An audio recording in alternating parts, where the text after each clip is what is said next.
Présentement, on est dans les rangs du Bic. C'est le premier rang qu'on croise là, en sortant du village. Joanne Dubé, de la ferme Eugénia, élève des vers de terre. Ça borne la rivière qui passe à travers le village. Puis c'est surtout des agriculteurs qui sont ici dans le coin.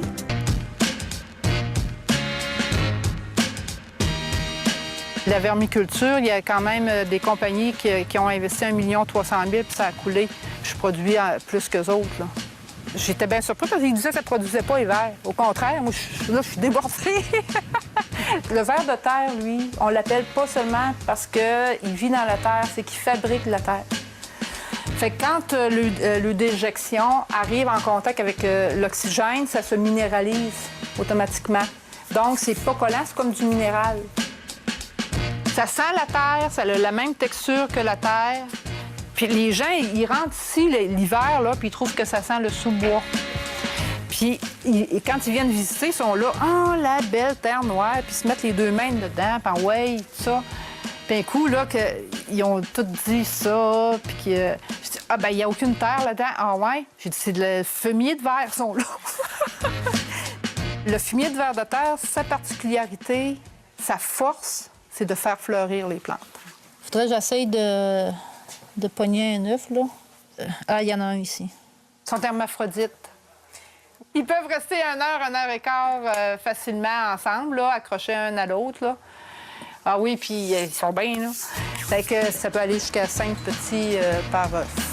Puis ça mange son poids par jour. C'est comme nous autres, si on avait à manger notre poids par jour, on serait longtemps à la table. Qu'est-ce qu'ils mangent? C'est toute de matière organique là, que je mélange ensemble. Puis, dont un des ingrédients que je peux donner, c'est qu'on utilise le bois raméal. Quand on utilise le bois raméal, c'est que ça provoque l'effet de terre neuve. Pas terre neuve, la place. Une terre nouvelle. Les vieux, eux autres, qu'est-ce qu'ils faisaient quand ils défrichaient? Le gros bois de tronc, ils le gardaient pour construire les maisons. Ensuite de ça, la grosse branche, ils s'en servaient comme bois de chauffe. Puis la petite branche de 3 pouces et demi et moins, là, les autres, là, ils n'en pouvaient plus là, de bûcher puis de se scier ça. Ça fait que ça restait sur le parterre. Puis malgré le fait qu'ils faisaient des brûlis, il restait plein de petites branchailles sur le sol. Fait que quand ils passaient à charrue avec les chevaux piétinaient ça, puis les charrues, ça l'intégrait ça au sol. Puis c'était des sols, là, ça donnait à pleine clôture pendant 6-7 ans. Puis là, quand le sol venait épuisé, bien, les rendements s'en suivaient. Hein? C'était moins. Ça se revirait de bord puis il en rouvrait un autre. Fait que ça produisait l'effet de terre neuve. Fait que quand on utilise le bois raméal, c'est exactement la même affaire. Tu triples le rendement dans la fraise, tu doubles le rendement dans la pomme de terre, tu as plus de matière sèche, donc les légumes se conservent beaucoup plus longtemps. Puis c'est un excellent paillis. Ça ameublit le sol. En plus de ça, ça attire les vers de terre. C'est une des grandes solutions à l'agriculture, ça, le bois raméal.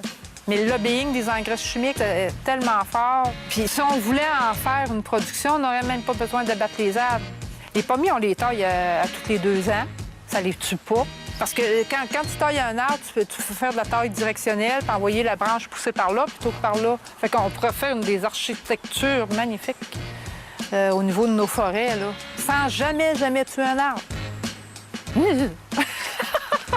Ça me donne des frissons quand j'en parle. Amenez-moi faire ça dans le bois.